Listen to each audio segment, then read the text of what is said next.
Hello,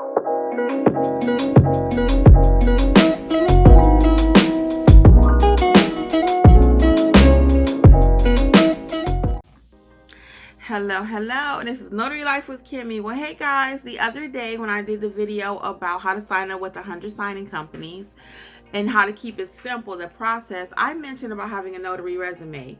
I had a few questions about that. So today I'm going to follow up with how to have a notary resume, what to include in it, why it's important, and how to keep it simple. Okay, so let's get started. So the notary resume is important just like any other resume, but this one will be geared around your notarial work and what you can do as a notary and what services you provide. That way they don't have to guess. Yes, they have your profile, but to have it all in one concise area, not very long, very simple, it just helps the companies to see who you are. You want to include a nice picture on your notary resume. Nothing with you and your friends hanging out, but just a nice photo of your face so they can see who they're contacting. And people can tell a lot by a picture. We all know the expression, a picture is worth 1,000 words. So they can tell merely by a picture what kind of personality you are. If you're all frowned up or if you have a smile on your face, they can see all of that and it'll resonate with them that'll probably be the type of service you'll provide to their clients. So some basic things you want to include in your notary resume, of course, would be your name, your phone number, your email address, your website.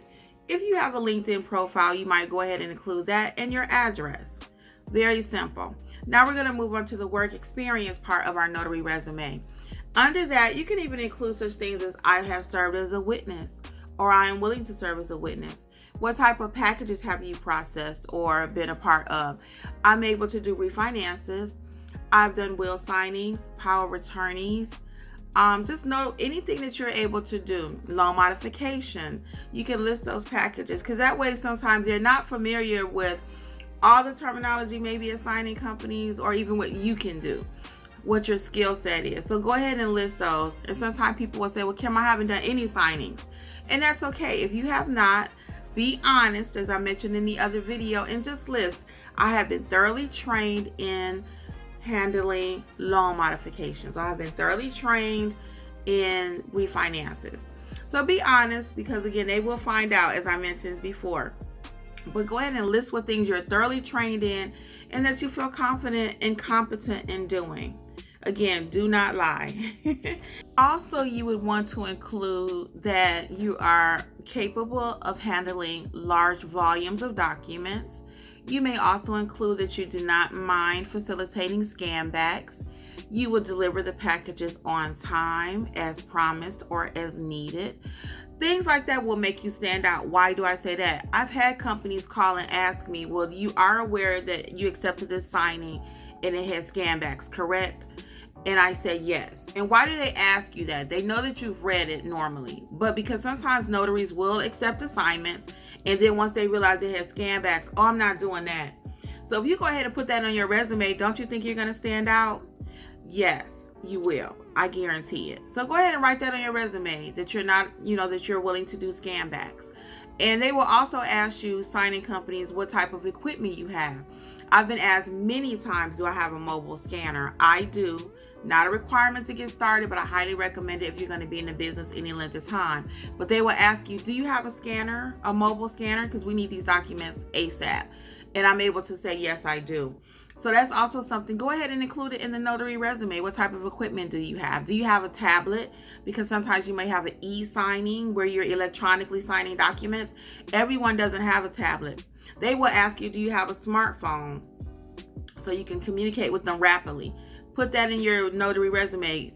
Good communication skills will return all calls as rapidly or fast. So the more that they can see up front really quickly, they're going to say, oh, okay, Kimberly has ABC that we need, versus trying to scour and look through notary profiles. Everything is right there in the resume.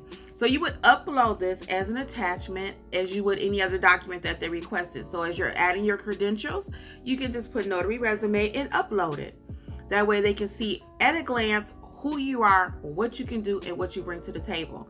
And don't think you will not become the preferred notary. You will. So all these little tips, because people out there say, what I got to do to be preferred? I'm telling you what to do. Just do it. Also, on your notary resume, you want to include the service area that you're willing to travel to. That may include or look something like this: Stone Mountain and the zip code 30087, Lawrenceville and the zip code 30042, or whatever service area you are willing to travel to. Go ahead and include that. Whatever we can do to make it easy at a glance for them to see who you are and what you can do. If you decide to add an education section on your resume, that may sound something like this: National Notary Association member. And I would spell that out, not just NNA. Do not forget to include what you have done on your general notary jobs, because that is very important. Doing general notary work, you've completed wills, affidavits, power of attorneys, as I mentioned earlier, right? So don't forget, whatever you've done in your general notary work will apply over to your loan signing work also. As well as whatever you do in your current job, there may be certain things and skills that you have. Are you bilingual? Make sure you add that. If you've taken certain business courses, maybe. I have never been asked to emboss a document when it comes to loan signings. However, I would include on my notary resume that I do possess an embosser and seals, just in case, because a lot of times, don't forget, all of your assignments that come from a signing company are not related to the mortgage industry. So anything that I can add to my resume to make me stand out, I'm going to put it. And everyone does not have an embosser. Again, check with your state to make sure it's something that you can use, because I have found out there are a couple states that don't allow you to use an embosser. But if you can and your state allows it, look at my video about how to use an embosser and why it's important. So under the equipment section on your notary resume, make sure you include the following. I just want to be clear. So you're going to list dual tray printer, because again, that's not something everyone has. So if you have that, go ahead and list it, because they do want to know if you can rapidly print.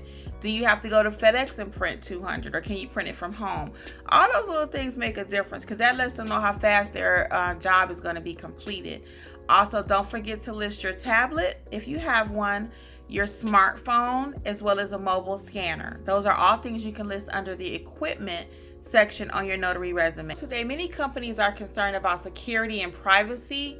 I would go ahead and note that also somewhere on my resume, maybe under the section computer security. You may put something to the effect encrypted email capability, and that you will delete and destroy all documents upon completion of the assignment. Include that you know how to administer an oath on your notary resume. You may be surprised, but many people are not familiar with that process. You also want to include on your notary resume that you are able to provide a witness.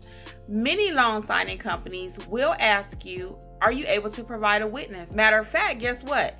It comes in the instructions sometimes. Notary must be able to provide a witness. So now's a good time. If you don't have a list of different people that you can provide as a witness, go ahead and work on that. Who may you include on your witness list? It may be a family member, friends, and don't forget, sometimes the fee for the witness is already included in the price that they offer. So they're expecting you to provide the witness, or they may ask you to provide it, and if you can, it's not already part of the agreement, then you will ask the signing company for a witness fee normally, because the signing cannot take place without the witness. And most of the time, most witnesses are not just sitting around saying, sure, I'll ride over there and meet you at a signing that they're not getting paid for. So normally the witness request fee would be something like $25, $30, depending on what time of day it is and that kind of thing. But that's something else that you can offer as part of your services, listed on your notary resume, and you will be the preferred notary. All right, well, this is Notary Life with Kimmi. Have a great day.